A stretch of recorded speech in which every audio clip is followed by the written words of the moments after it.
Step into an Italian sentence and you'll notice something curious.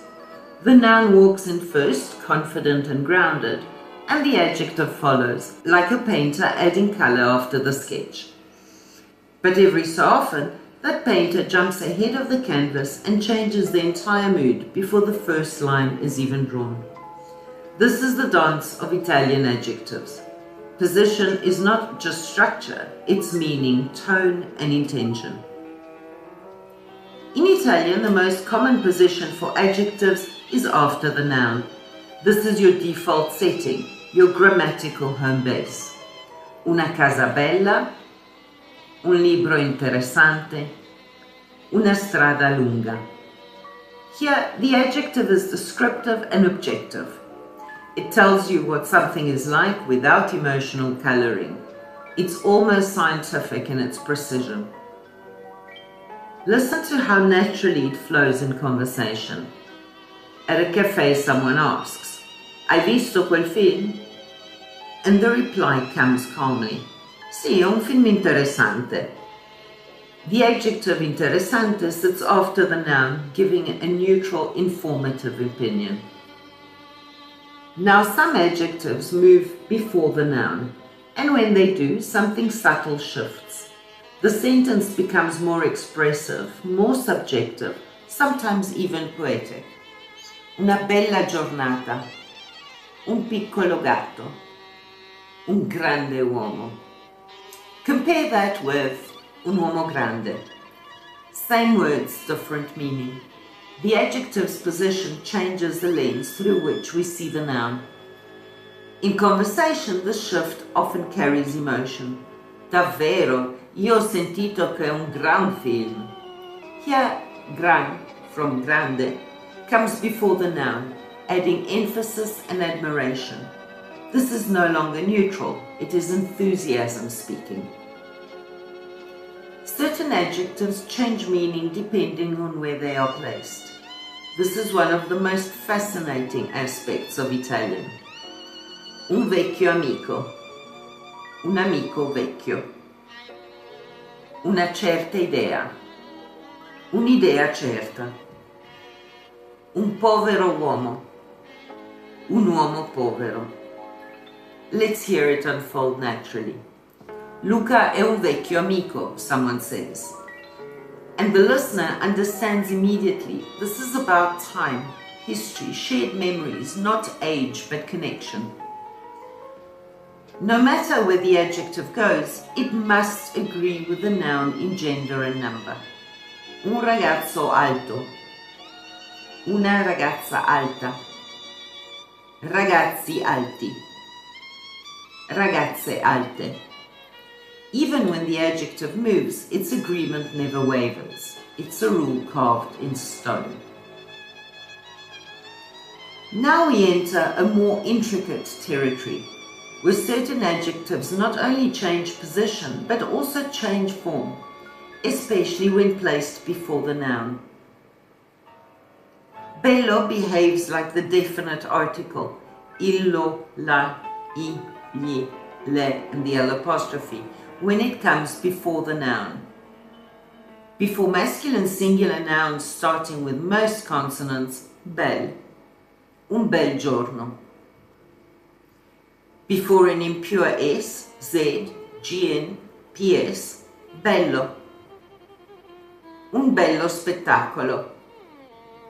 Before vowels, bel, un bell'amico. Plural forms are bei ragazzi, begli amici, belle case. When placed after the noun, it returns to its regular form, una casa bella. So position affects both meaning and form. Buono behaves like the indefinite article, un, uno, una, or un with the apostrophe. For the masculine singular, un buon libro, un buono studente, una buona idea, buoni amici, buone case. In conversation, cerco una bella giacca, someone says.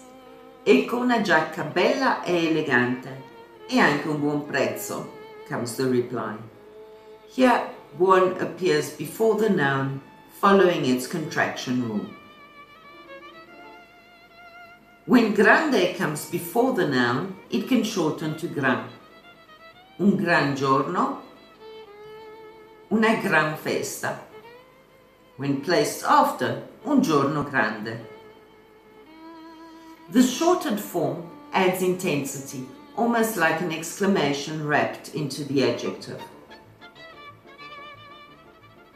Santo or san is used mainly with names of saints. Before most names, San Francesco.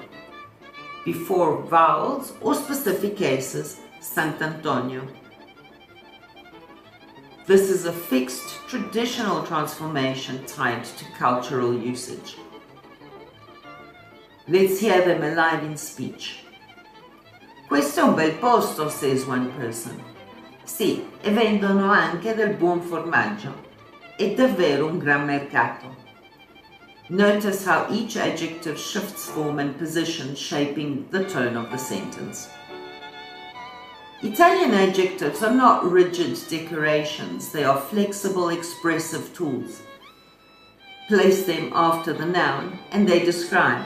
Place them before and they interpret. They can whisper facts or paint impressions. Una piccola città, un grande sogno. C'è una piccola città in Italia. Le case sono vecchie ma molto belle. In questa città vive Marco, un ragazzo con un grande sogno. Marco ha un buon amico, Luca. Luca è un ragazzo alto e molto simpatico. Ogni giorno camminano per le strade strette e parlano del futuro.